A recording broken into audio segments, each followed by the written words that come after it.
Well, today's teens have a depressing outlook on their financial futures. Recent research shows that many of today's teens no longer believe in the so-called American dream. Yet, more of them do believe wealth is the ticket to happiness. Compare that to teens in the 1990s who still had faith in their financial future and weren't quite so focused on some material things.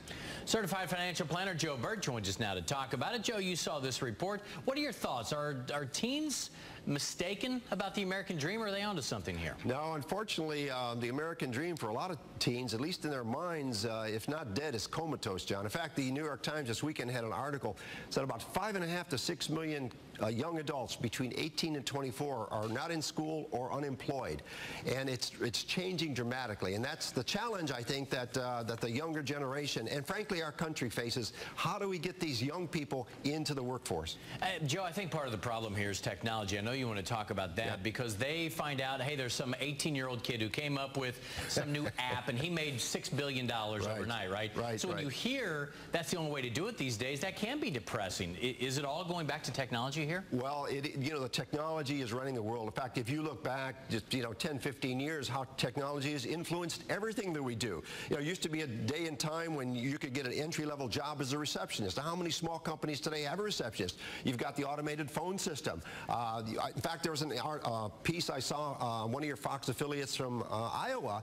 There are now drive-in grocery stores where it's eliminating the grocery store. It's stocked by somebody on the outside. People come in, push a button, and you've got your groceries, and how many jobs that's eliminating. Look at you go down the turnpike, those ticket taker jobs on the expressway around here. You go right under the automatic ticket taker thing. How many of those entry-level jobs are gone? And I think that's really putting pressure on the teens. And you combine that with a moribund economy, where our economy is growing at half the pace it should be. It's really putting pressure on the young adults. And so I wonder if this is a case of perception versus reality, because we know there have always been hard times. There are always people. Let's face it, a lot of us did struggle right out of high school and college.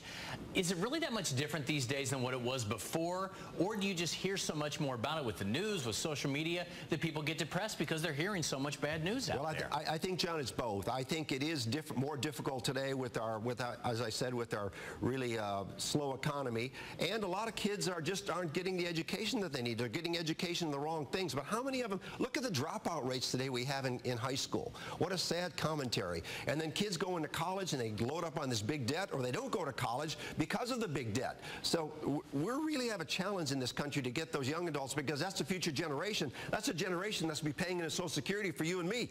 That's a good point. All right, Joe Bert, how can people find you if they want more information about you? Just Google me, Joe Bert, B-E-R-T. I'll come right up for you. All right, Certified Financial